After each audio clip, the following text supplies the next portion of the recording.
안녕하세요. 거북이의 별색부록의 거북이입니다. 이것저것 다 해봐도 달라지지 않는다. 인생이 꼬이고 어렵게만 느껴진다. 나는 직장인이라 월급에 한계가 있는데 어떻게 돈을 더 모을 수 있단 말인가? 우리는 굉장히 다양한 한계 속에서 살아가고 있어요. 하지만 아주 작은 변화로 원하는 인생을 살 수 있다면 이 1%의 마법을 믿어보시겠나요? 오늘은 8만 명의 인생을 바꾼 한계 없이 인생을 누리는 비밀 1%의 마법에 대해 이야기해 볼게요.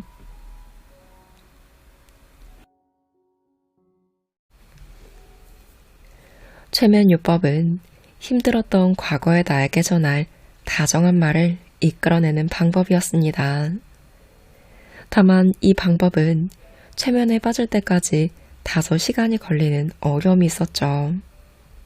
저는 이 감동을 더 많은 사람과 공유하고 싶었어요. 하지만 수고가 많이 드는 만큼 무작정 사용하고 싶지 않았습니다. 그래서 좀 더 간단한 방법을 모색하기로 했어요. 최면 훈련을 받으면서 저는 머릿속으로 마음이여, 나는 나를 위해 뭘 할 수 있을까? 라고 중얼거렸습니다. 그러자 곧바로 초콜릿을 먹고 싶어 하는 생각이 떠올랐어요. 저는 추운 겨울밤에 곧장 초콜릿을 사러 편의점에 갔습니다. 사실 저는 단 것은 몸에 좋지 않다는 말을 자주 듣고 자라서 몇 년 동안 초콜릿을 먹지 못했어요. 초콜릿을 계산하고 포장을 벗겨 와그작 한 입 베어물자 마음속에서 나를 좀 더 다정하게 대해도 좋지 않을까? 라는 상냥한 말이 울려 퍼졌습니다. 왈칵 눈물이 나올 것만 같아서 별도 거의 보이지 않는 하늘을 올려다보았죠. 이제까지는 스스로를 형편없는 인간이고 부족할 게 많으니 뭐든 죽도록 노력해야 한다고 생각하며 열심히 살았어요. 그런데 나 자신을 좀 더 다정하게 대해달라는 말이 들리자 입 안에 초콜릿도 부드럽게 녹아내렸습니다. 필자는 한동안 이 방법을 스스로에게 시험했어요. 그리고 최면에 거부감을 가진 사람에게도 마음과 대화하는 방법을 사용해 보았습니다. 그러자 그들 역시 다정한 격려의 말에 힘을 얻는다는 걸 알게 됐죠. 질문 앞에 마음이여 라는 말을 붙였을 뿐인데 최면 상태와 똑같이 마음의 목소리를 들을 수 있었던 거예요. 그리고 이 마음과의 대화가 당신을 옥죄고 있던 리미터를 벗겨내는 겁니다. 여기서는 리미터라는 말이 계속 언급될 텐데요. 지금 말하는 리미터에 대해 잠시 설명해 볼게요. 리미터란 즉 자신의 행동에 강한 제한을 거는 것을 말해요. 우리는 불안이나 걱정이 강해지면 나는 나쁜 병에 걸릴 거야. 나에게 나쁜 일이 일어날 거야. 나는 불행해질 거야. 라는 마음으로 자꾸 행동에 제한을 걸어요. 이 리미터는 보통은 자신을 지키기 위해 존재하지만 어느새 자신의 행동을 제한하고 발목을 잡는 일이 종종 일어납니다. 그렇게 되면 하지 않아도 될 걱정으로 편히 생활하지 못하거나 불안감이 앞서 뜻대로 행동하지 못하고 자신의 진정한 실력을 발휘하지 못하게 됩니다. 그런데 마음이여 라고 하면서 나에게 물어보는 대화를 하는 것으로 이 리미터를 없앨 수 있습니다. 이것을 통해 마법을 만날 수 있는 거예요. 필자는 최면요법에서 경험한 다정한 말이 주는 위로를 잊을 수가 없어서 뭔가 망설여질 때마다 꼭 마음의 묻기를 실천했어요. 예를 들어 새 노트북을 살지 아니면 배터리만 교환할지를 고민할 때도 마음에게 물어보는 겁니다. 최신형 노트북이 갖고 싶다는 생각이 들면 항상 최신형 제품만 좋아하니까 핑계를 대서라도 쓸데없는 낭비를 하려는 거지 라는 부정적인 사고도 함께 나타납니다. 괜히 낭비했다는 생각에 우울해하는 모습이 눈앞에 떠오르죠. 이런 고민이 생길 때 필자는 마음에게 물었어요. 마음이여, 나는 새 노트북을 갖고 싶다고 생각하니? 그렇게 생각해. 마음으로부터 긍정적인 대답이 둥실 떠올랐습니다. 그러자 쓸데없이 낭비했다는 부정적인 사고가 사라졌어요. 이어서 이렇게 질문했습니다. 마음이여, 나는 왜 새 것을 갖고 싶어 할까? 성장하면서 자신에게 맞는 물건을 사는 것도 필요한 일이잖아. 마음의 말대로였습니다. 세상에는 우리가 성장하면서 새로 사야 하는 것들이 있어요. 옷처럼 말이죠. 컴퓨터도 옷과 마찬가지라고 생각하니까 마음이 개운해졌습니다. 그리고 고민 끝에 고성능의 최신형 노트북을 구매했죠. 만약 이 결정을 오직 먹이로만 생각했다면 아마 어중간하게 저렴한 노트북을 샀을 거예요. 결국 사용감이 마음에 들지 않는다며 역시 내가 정말 원하는 것으로 살 걸 그랬다며 땅을 치며 후회했을지도 모릅니다. 나에게 필요한 선택은 마음에서 찾아야 합니다. 필자는 주말이 되면 꼭 서류 더미가 잔뜩 쌓인 책상을 생각하는 버릇이 있어요. 느긋하게 쉬고 싶다는 생각과 동시에 해야 할 업무가 매우 많다는 사실이 자꾸만 떠올랐기 때문입니다.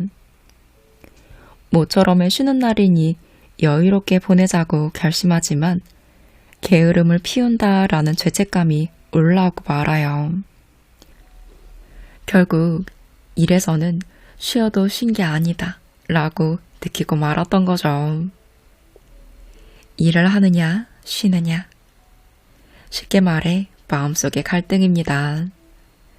이렇게 매번 시간만 잡아먹는 고민을 하는 것에 지친 저는 아예 마음에게 정말 원하는 것이 뭔지 물어보기로 했어요. 마음이여, 오늘은 일을 하는 게 좋을까? 오늘은 일을 해봤자 좋은 아이디어도 안 나올 테니 그냥 쉬는 게 좋아. 정말로? 문득 그 마음의 목소리에 의심이 들어 마음이여, 그건 그저 게으름을 피우고 싶어서 그런 게 아닐까? 라고 질문하자 오늘은 그냥 즐겁게 지내. 내일이 되면 굉장히 좋은 아이디어가 떠오를 테니까 라는 대답이 돌아왔죠. 그리고 새로운 아이디어를 발견하고 기뻐하는 내일의 제 모습이 떠올랐습니다. 그렇게 저는 좋아, 오늘은 신나게 놀아야지 라고 결심할 수 있게 됐죠.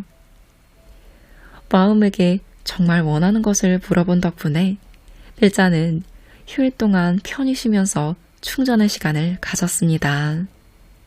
그리고 그 다음날 정말 개운하게 일할 수 있었어요.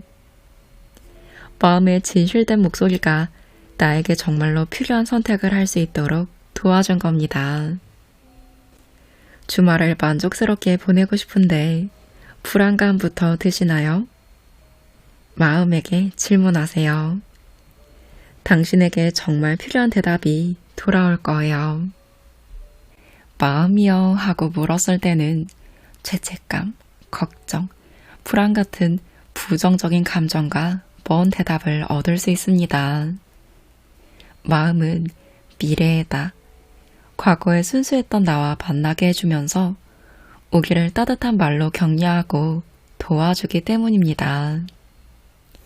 마음의 목소리가 따스한 이유는 바로 우리 자신의 목소리이기 때문입니다. 마음은 진짜 나 자신을 알고 있어요. 그래서 세상을 기준으로 한 대답이 아니라 나에게 맞는 최선의 대답을 해줄 수 있는 거예요.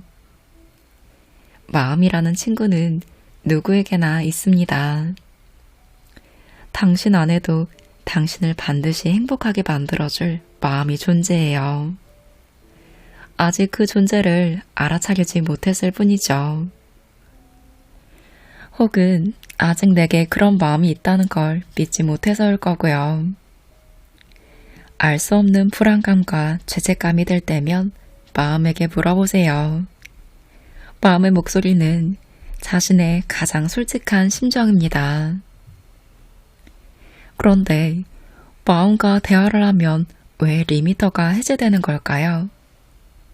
그 답의 힌트가 됐던 한 일화를 소개할게요. 이전에 최면 요법을 가르쳐준 선생님이 여기서 뉴욕까지 가는 방법은 몇 가지일까요? 하고 질문한 적이 있습니다. 미국에 가본 적이 있는 저는 직항도 있고 시카고나 댈러스 경유도 있으니까 3가지 방법이 있네. 아니면 배를 타고 갈 수도 있지 않을까? 라며 여러 방법을 생각하고 있었죠. 그런데 옆자리에 있던 남자가 이렇게 대답하는 게 아니겠어요? 무한대입니다. 그 답을 들은 선생님은 흐뭇한 얼굴로 동의했어요. 이제야 필자는 예산, 시간 등 상식에 얽매여서 다양하게 생각하지 못했다는 사실을 깨달았습니다. 상식을 버리면 어떤 방식도 가능합니다. 예를 들어 하코네 온천에서 느긋하게 쉬다가 그리스 아테네를 격려하고 그 다음에 로마에서 분수를 본 다음 뉴욕으로 가는 방법도 있죠. 가는 방법 자체는 얼마든지 무한대가 될 수 있다는 생각에 감탄하며 틀에 박힌 발상밖에 하지 못했던 자신에게 실망한 기억이 생생합니다. 선생님은 이런 말씀을 해주셨어요. 상식에는 제한이 있지만 무의식에는 제한이 없습니다. 오히려 무한한 가능성이 펼쳐져 있죠. 의식적으로 생각하면 가능성을 없애고 리미터에 걸립니다. 최단 시간으로 가는 게 상식적이다. 제일 싼 가격을 찾아야 한다. 이런 상식적인 생각이 여러 가능성을 없애고 재미없는 선택만 남는다고 착각하게 만들어요. 반면에 마음이여 라고 나에게 물음을 던지면 의식이 아닌 무의식 상태에 접근할 수 있습니다. 무의식은 다양한 가능성을 품고 있는 곳이죠. 그 어떤 제한도 없습니다. 지금까지 상식에 얽매여 내 본래 모습으로 살아갈 수 없었던 상태에서 시원하게 해방되는 거예요. 평소 우리는 틀에 박힌 생각에 갇혀 꼼짝도 할 수 없는 상태에 놓여 있습니다. 이건 이래서 안 되고 저건 저래서 안 돼 라는 말로 다양한 가능성을 차례대로 배제하죠. 결국 남는 것은 나는 자유롭게 살 수 없다 라는 믿음뿐입니다. 그런데 마음이여 하고 무의식을 향해 질문을 던지면 이런 가능성도 존재하다니 싶을 정도로 좋은 아이디어를 얻을 수 있습니다. 마음이 가르쳐준 것을 실천하면 우리는 점점 의식적인 범위에서 해방돼요. 즉, 리미터가 해제되면서 캄캄하고 절망적인 상태에서 벗어나 내 앞에 무한한 가능성이 펼쳐졌다고 생각할 수 있게 됩니다. 빨리 돈을 모아서 회사를 그만두고 싶다 저는 빨리 돈을 모아서 회사를 그만두고 싶다는 마음이 있지만 아무리 애를 써도 돈을 저축할 수가 없습니다. 조금이라도 돈을 모아야 한다는 건 알아요. 하지만 돈에 대해 고민하는 것 자체가 귀찮아서 통장 잔액을 확인조차 안 하게 됩니다. 가끔 은행에서 돈을 찾아야 할 일이 생겨서 흘끗 잔액을 보면 이런 절망감에 사로잡혀요. 돈이 전혀 보이지 않는구나. 이런 일이 반복되면서 앞으로도 계속 회사에서 일해야 하는 걸까 하는 생각이 들고 괴로움만 쌓일 뿐입니다. 저금하고 싶은 마음은 있는데 저금할 수 없다는 남자의 고민을 듣고 마음에게 왜 돈이 보이지 않을까? 라는 질문을 하도록 했어요. 마음이여, 어떻게 하면 저축할 수 있게 될까? 돈이 보이지 않는다고 생각하니까 저축을 못하는 거야. 마음이여, 나는 왜 돈을 못 모으는 건지 묻는 건데? 돈이 보이지 않는다는 암시가 현실을 만들어내기 때문이야. 마음은 그렇게 가르쳐줬습니다. 남자는 다시 마음에게 물었어요. 마음이여, 누가 그 암시를 걸었는데? 그건 알 필요 없어. 마음이여, 그럼 난 어쩌면 좋을까? 그렇게 물을 때였어요. 남자의 눈앞에 새벽을 기다리는 조용하고 아름다운 호수의 전경이 펼쳐졌다고 해요. 그리고 그 호수에 물 한 방울이 뚝 떨어지면서 파문을 일으키는 순간 모여간다, 모여간다 라는 마음의 소리가 머릿속에 반복해서 울렸습니다. 어느새 남자는 그 상상 속의 물에 잠겨 있었죠. 그리고 모여간다, 모여간다 라는 말이 반복되면서 물이 점점 가슴께까지 차오르더니 이윽고 목까지 올라와 두려움을 느낄 지경이었습니다. 그래도 모여간다, 서서히 모여간다 라는 목소리는 멈추지 않았어요. 그리고 어느새 물의 위치가 자기 머리 위까지 차올랐을 때 그렇게 고통스럽지는 않은데? 라고 느끼는 신기한 체험을 합니다. 그 후 남자는 머리 꼭대기까지 물에 잠겨도 괴롭지 않은 이 신기한 감각을 되새기면서 모여간다, 모여간다 라고 되새기게 되었어요. 그 이후에도 머릿속에서 모여간다, 모여간다 라는 말이 반복해서 울렸습니다. 그러던 어느 날 남자는 아내로부터 부모님의 유산을 받게 됐어 라는 말을 들었습니다. 금액을 들어보니 상당한 거액이었죠. 그런데 남자는 그 말을 듣자 놀라움, 기쁨도 없이 돈이 들어오는 건 당연하다 라는 감각만 느껴졌다고 해요. 그리고 얼마 후 이번에는 남자의 아버지한테서 생전 증여 이야기가 나왔습니다. 구체적인 액수는 못 들었지만 그 말을 듣고서도 돈이 들어오는 건 당연하다 라는 감각뿐이었습니다. 기쁘지도 딱히 감사한 마음이 들지도 않았죠. 게다가 모여간다, 모여간다 라고 되뇌고 있자니 새까맣게 잊고 있던 정기 예금 만료 통지가 날아왔다고 해요. 제법 넉넉히 모인 목돈이었지만 이때도 돈이 들어오는 건 당연하다 라는 감각만 유지한 채 별다른 감동이 없었습니다.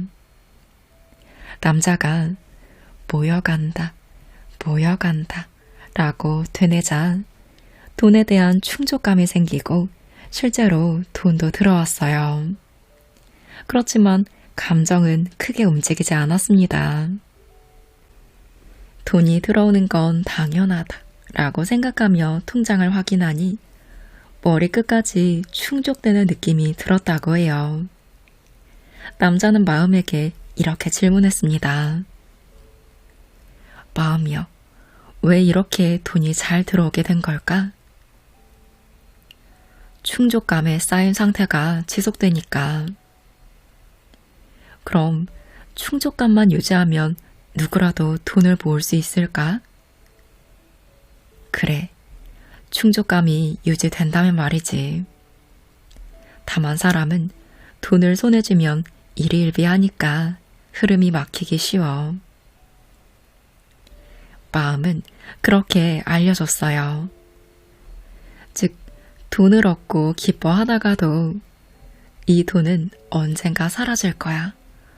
그러면 어쩌지? 라는 불안감에 사로잡히면서 충족감이 사라지고 돈의 흐름도 막혀버린다는 뜻이었죠.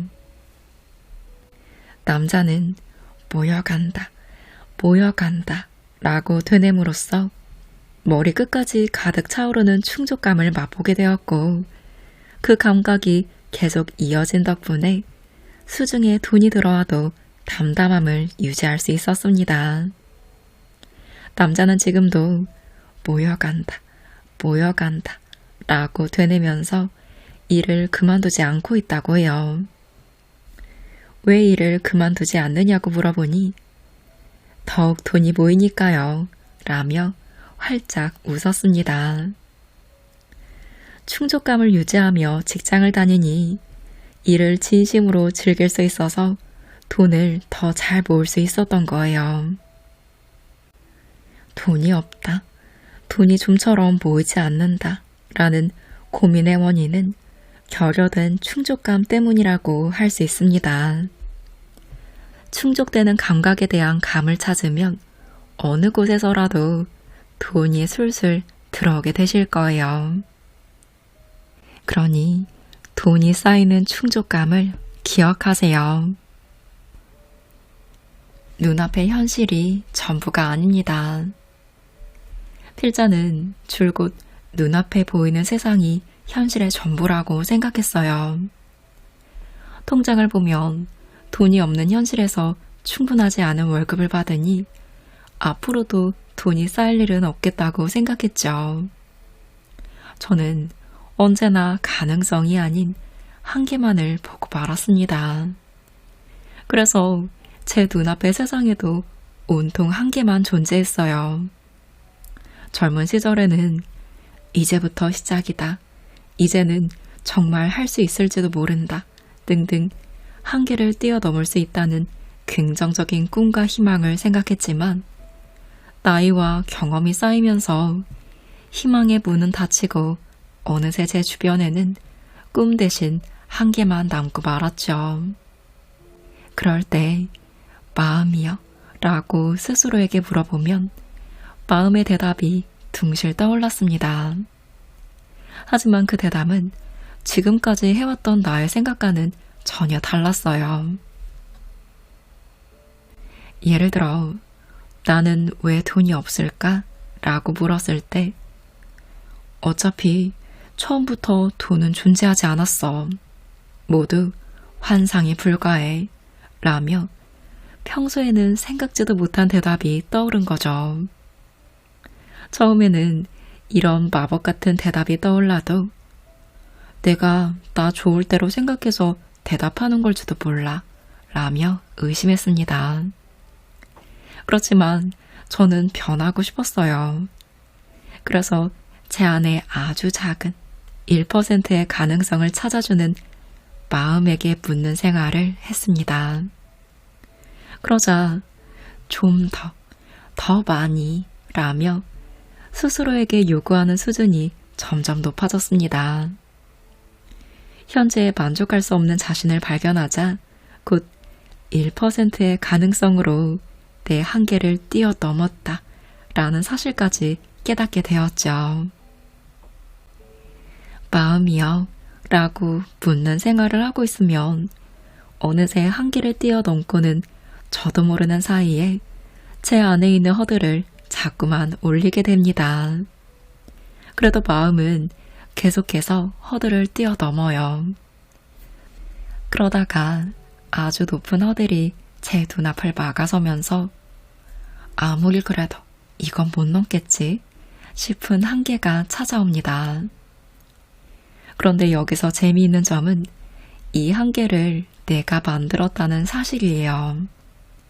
그래서 마음이여, 난 이 허들을 뛰어넘을 수 있을까?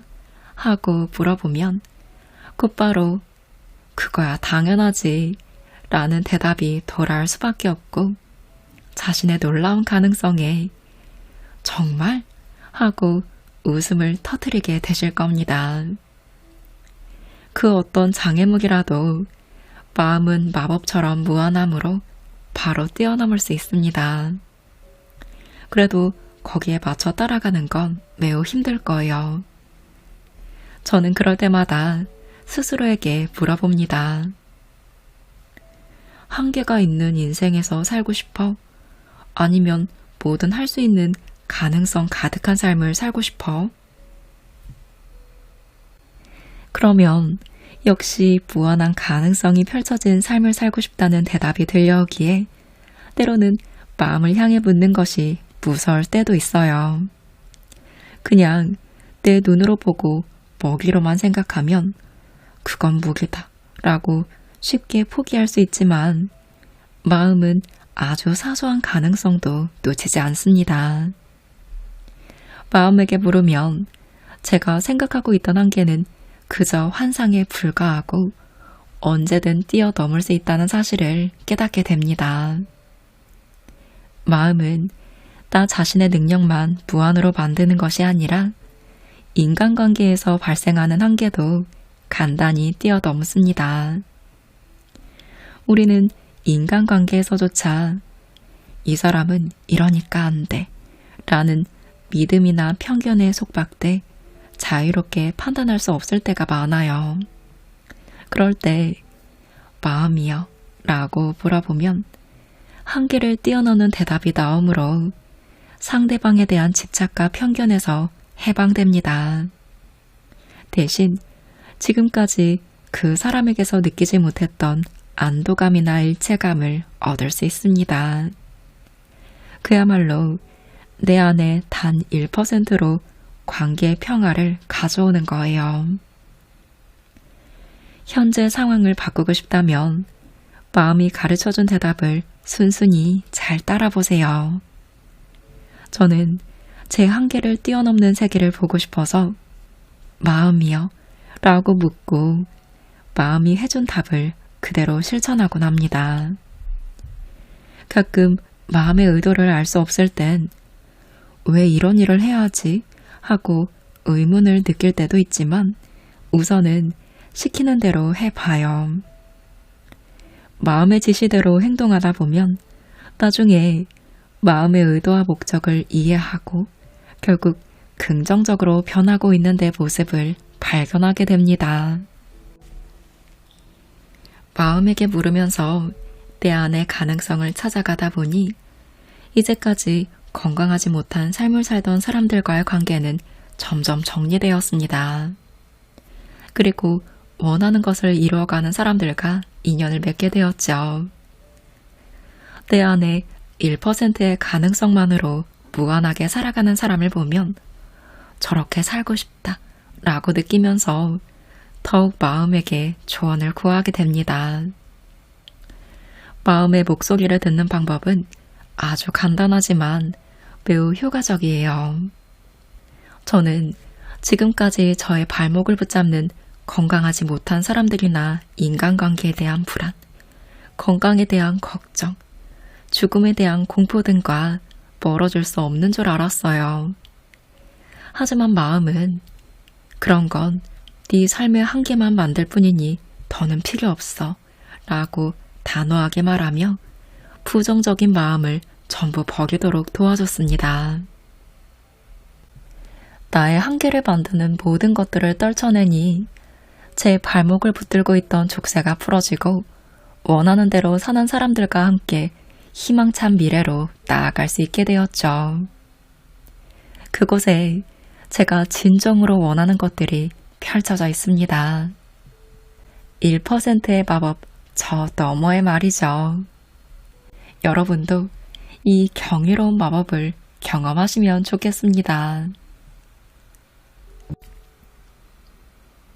오늘은 오시마 노부열의 저자의 1%의 마법과 함께 했습니다.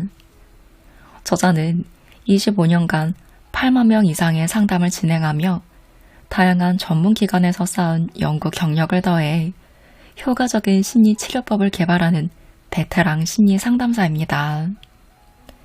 그가 개발한 1%의 마법은 누구나 실천하고 성공할 수 있는 간단한 방법인데요. 1.